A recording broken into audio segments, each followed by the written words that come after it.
Il Museo del Duomo di Udine si rinnova puntando sull'innovazione tecnologica per offrire ai visitatori un'esperienza immersiva e multimediale che valorizza il patrimonio storico, artistico e culturale della città. Grazie a un progetto finanziato a livello europeo, il museo è ora dotato di un monitor multitouch e di un sito internet multilingue, accessibile in italiano, friulano e sloveno per garantire un'esperienza inclusiva e innovativa. I nuovi strumenti permettono di esplorare in 3D la cattedrale e le sue opere, oltre a ricostruzioni virtuali che offrono una visione approfondita della storia del Duomo e del territorio friulano. Si tratta di un aggiornamento importante perché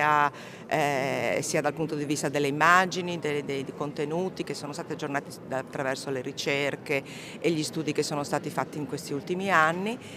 mentre il punto multimediale Touch è dedicato per sezioni e interessa sia il museo che la cattedrale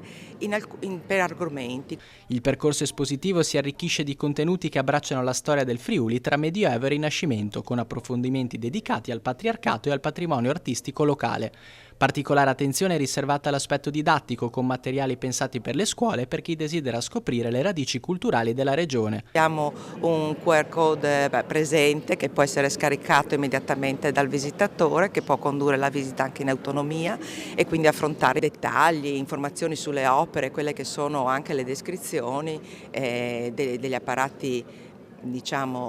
grafici presenti, ma in modo più approfondito. Un'iniziativa che unisce tradizione e tecnologia, rendendo il Museo del Duomo un punto di riferimento culturale accessibile a tutti, capace di proiettare il patrimonio friulano verso il futuro.